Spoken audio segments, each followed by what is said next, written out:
இருக்காங்க, என்னை பார்த்துட்றேன்னு சொன்னாங்க, எனக்கு எல்லாமே செய்கிறேன்னு சொன்னாங்க அப்படின்னு சொன்னாக்கா மயிரில் செய்வான், ஒன்றுமே செய்ய மாட்டான். சரிங்களா? அதனால் உங்கள் கை தான் உங்களுக்கு உதவி, உங்களுடைய வாழ்க்கை தான் உங்களுக்கு கூட வரும். அதெல்லாம் தெரிஞ்சு புத்திசாலித்தனமாக பிழைக்கிறதா இருந்தால் பிழைச்சிக்குங்க. கேட்டால் கேளுங்க, கேட்கா போன பொம்பு. இதில் முக்கியமான விஷயம் என்னென்னா, கேட்டால் கேளுங்க, கேட்க போனால் போங்கன்னு சொல்லிட்டேன். ஆனால் இது என்னால் சொல்லாமல் இருக்க முடியல. என்னன்னு கேட்டிங்கன்னா, குழந்தைங்க ஆசைப்பட்டு ஏதாவது துணிமணி ஊற்றணும்னு நினைப்பாங்க. உங்கள் பிள்ளைய நீங்கள் பெற்றது, சரியா? அதுகளுக்கு நல்லா துணிமணி வாங்கி கொடுங்க. எதையாவது ஒன்று சாப்பிடணும்னு நினைப்பாங்க, அல்லது ஃபேமிலியோடு ஒன்றா உட்காந்து சாப்பிடணும்னு நினைப்பாங்க. அந்த மாதிரி சாப்பிட்றதுக்கு வாங்கி கொடுங்க. பொதுவாக ஒரு எண்ணங்களையோ ஏக்கங்களையோ அதிகப்படுத்துகிற மாதிரி அந்த குழந்தைகளை வளர்த்தாம அவங்களுக்கு என்னென்னலாம் பூர்த்தி பண்ண முடியும் அப்படின்னு சொல்லி உங்கள் சக்திக்கு முடிஞ்ச வரைக்கும் அதெல்லாம் பூர்த்தி பண்ணி அதுக்கிட்ட சொல்லி வளர்த்துங்க. கண்ணா, நான் என்னோடய வசதிக்கு நான்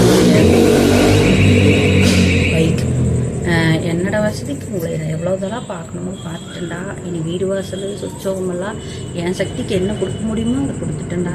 இனி நீங்கள் தான் எல்லாம் பார்த்து போகணும், நீங்கள் தான் பார்த்து பொழைச்சி போகணும் அப்படின்னு சொல்லி அந்த குழந்தைகளுக்கு நல்ல அறிவு, நல்ல யோசனை இதெல்லாம் சொல்லிக் கொடுங்க.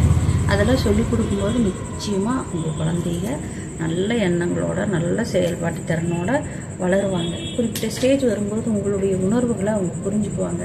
அதனால மேபி இன்றைக்கி நிறைய குழந்தைங்க எங்கள் அம்மாவுக்கு நல்ல வாழ்க்கை அமைச்சு கொடுக்கணும்னு சொல்கிறாங்க. மேபி நல்ல வாழ்க்கை எங்கள் அம்மாவுக்கு கிடைச்சா சந்தோஷமாக இருக்குன்னு சொல்கிறாங்க.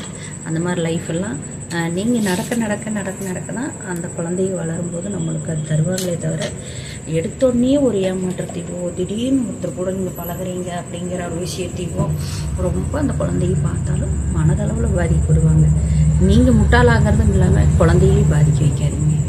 கேட்டால் கேளுங்க, கேட்க போன போங்க.